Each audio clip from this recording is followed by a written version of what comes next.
Hello student, ये आज हम अपनी इस क्लास में कर रहे हैं ड्यूअल एस्पेक्ट कॉन्सेप्ट। नाम से ही क्लियर है, ड्यूअल मतलब दो।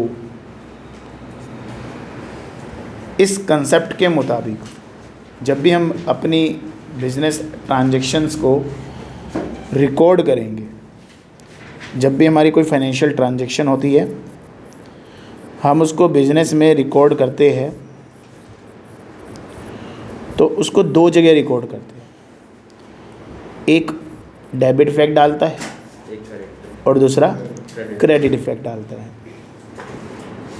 मतलब जितना हमारा डेबिट होगा उतना ही हमारा क्रेडिट होगा। जैसे हमने फर्नीचर ख़रीदा है, फर्नीचर आ रहा है, फर्नीचर हमारा यहाँ पे डेबिट हो जाएगा और कैश जा रही है वो हमारे यहाँ से क्रेडिट हो जाएगी। तो फर्नीचर डेबिट, कैश क्रेडिट। और इस सिस्टम को हम कहते हैं डबल एंट्री सिस्टम। जो इस सिस्टम का नाम है that is double entry system. तो यही कॉन्सेप्ट है जिसकी वजह से जो हमारी बैलेंस शीट है उसकी लायबिलिटी और कैपिटल का टोटल इक्वल आता है एसेट्स के। यही कॉन्सेप्ट है जिसकी वजह से हमारे ट्रायल बैलेंस की दोनों साइड बराबर आती है, डेबिट का टोटल भी और क्रेडिट का टोटल भी। तो ये हमारा कॉन्सेप्ट है ड्यूअल एस्पेक्ट कॉन्सेप्ट। ये हमारी यहाँ पे मिरर इमेज है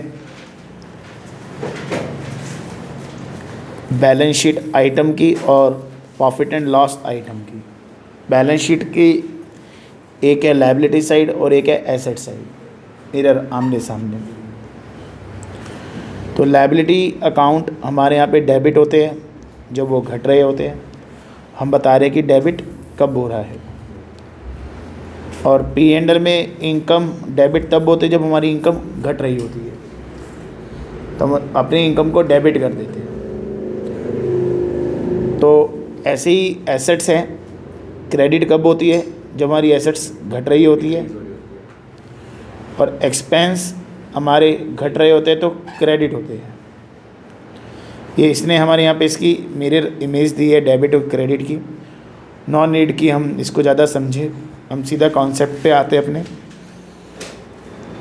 according to this concept, every business transaction, business की कोई भी ट्रांजेक्शन है उसको रिकॉर्ड किया गया है इस तरीके से कि ड्यूअल एस्पेक्ट, उसके दो एस्पेक्ट रिकॉर्ड हो यहाँ पे।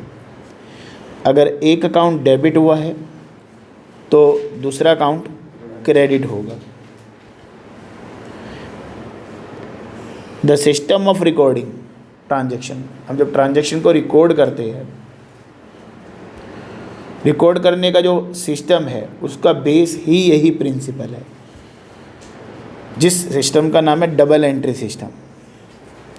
It is because of this concept, इसी कॉन्सेप्ट की वजह से बैलेंस शीट की दो साइड हमेशा इक्वल होती है, अभी मैंने आपको बताया था।